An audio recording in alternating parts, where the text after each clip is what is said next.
Today's episode, we're going to be discussing DIY versus professional install. So if you'd like to know more, keep watching this video.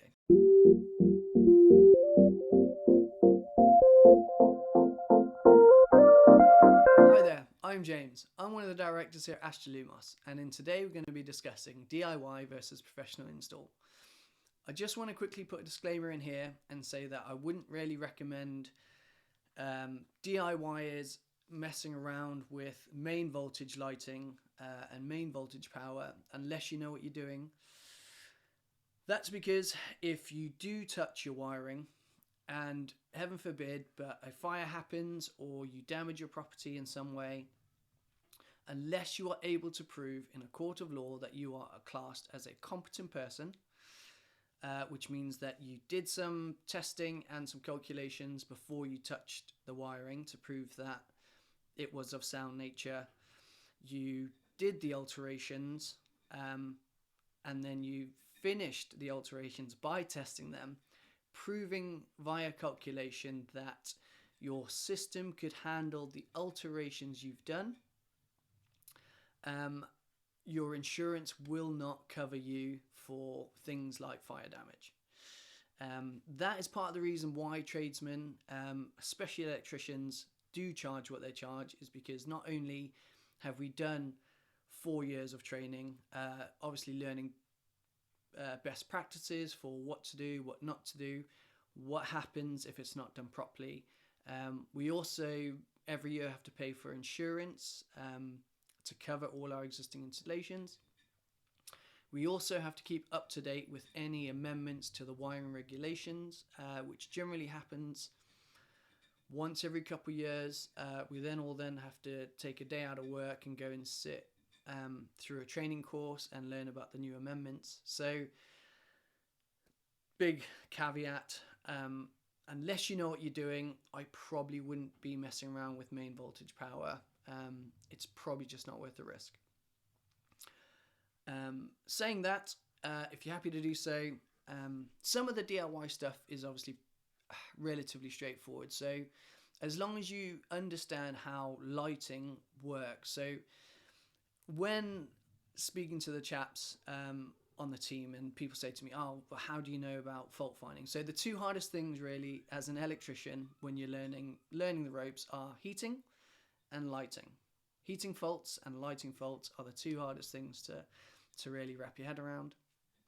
So probably lighting control from a DIY perspective isn't the best. I would generally get a professional in to do all the actual installation, and the DIY aspect would probably be the fine tuning, the programming, the how you want the scenes to work. Obviously from a heating control, you're kind of in the same boat again in terms of you've got a mix of now water, depending on how deep into the heating control you go, so 2-port valves, 3-port valves, that sort of thing, and main voltage electricity. Some systems, such as Heat Miser, obviously do a low voltage version, but you're still going to have 230 volts in the wiring center. So that's probably also another system. I'd be very cautious of doing it yourself unless you've got a background, an engineering background or a maths background, something that you can prove via calculations that what you are doing in terms of alteration, you know that the system A can handle, and B was okay before you touched it.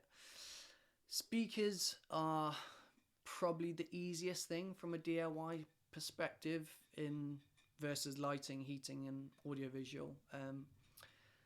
Obviously multi-room speakers are just plug and play, connect wirelessly. 5.1, something like that. Speaker cable only runs at 12, 24 volts, so it's under the main voltage. It's under the low voltage directive, so that's absolutely fine from a DIY perspective.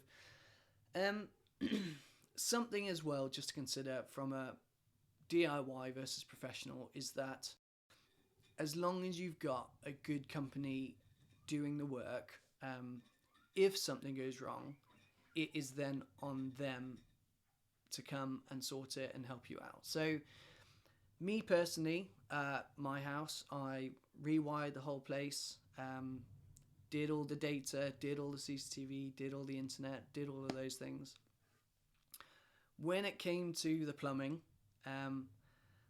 I replumbed some of the bits, but when I realised I had to then start looking at things like boilers, and that is obviously way out of my remit. And also, if that goes wrong, as long as I can prove that a qualified person who was a registered plumber did the installation, then the boiler company will warrant their guarantee, sort of thing. So what I'm trying to say is, if budget was no object, a professional installation, as long as you've got the right team working for you behind the scenes, worth the money all day long. And that's just that extra peace of mind that you're not accidentally going to fry something. So it's happened to all of us here at Astra Lumos, including me. Biggest mistake I did was I put 240 volts through a £1,000 light fitting that was only supposed to have 12 volts. Mistakes do happen. However, that was then on me to fix it. Whereas if you've bought the light fitting and then you accidentally blow it up, I promise you the manufacturer is not going to replace it with a mishap like that. That's sort of my 10 cents on the matter. If I had a choice, yes, I'd always go professional installation, and then that way, if it goes wrong, it's on to somebody else to sort, and they will come back and sort it. Or if you want to add to your systems in any way, then the company who came and did the first install know how it's wired, know where the cables are, know where the joints are. Much easier to get them to carry on adding onto the system. That kind of turned into more of my opinion rather than a tip, but hopefully you can understand where I'm coming from a safety and a sort of reliability and a callback point of view. Obviously, if you've got any questions or comments about that, do reach out. Happy to have a discussion. I'll see you on the next video.